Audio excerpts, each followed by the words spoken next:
వలసదారులు అమెరికాలోకి అడుగుపెట్టకుండా అన్ని విధాలా ప్రయత్నిస్తున్నారు అధ్యక్షుడు డొనాల్డ్ ట్రంప్.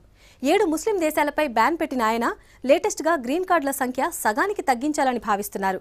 దీనికి సంబంధించిన బిల్లు ఇప్పటికే సెనేట్ ముందుకు వచ్చింది. చట్టబద్ధంగా అమెరికాలో ఉండేందుకు వలసదారులకిచ్చే గ్రీన్ కార్డులు సగానికి తగ్గించే బిల్లును సెనెట్ లో ప్రవేశపెట్టారు. Republican senator Tom Cotton, Democratic party senator పెర్డ్యూలు ఈ బిల్లును సెనెట్ లో ప్రవేశపెట్టారు. ప్రతి ఏడాది అమెరికాలో స్థిర నివాసం కోసం వలసదారులకిచ్చే గ్రీన్ కార్డులను 10 లక్షల నుంచి 5 లక్షలకు తగ్గించాలని ఈ బిల్లులో ప్రతిపాదించారు. ఈ బిల్లు ఆమోదం పొందితే అమెరికాలో సెటిల్ అవ్వాలనుకునే వారికి గట్టి ఎదురుదెబ్బే. ఇప్పటికే అమెరికాలో గత కొన్నేళ్లుగా ఉంటూ గ్రీన్ కార్డు కోసం ఎదురుచూస్తున్న వారు ఎంతో మంది ఉన్నారు.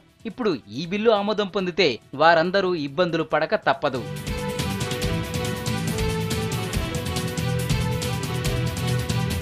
అలాగే ఈ బిల్లులో గ్రీన్ కార్డు కోసం ఎదురు చూడాల్సిన సమయాన్ని కూడా పెంచే అవకాశం కనిపిస్తోంది. అమెరికాలో గ్రీన్ కార్డు కోసం ఎదురు చూస్తున్న వారిలో వేల సంఖ్యలో భారతీయులున్నారు.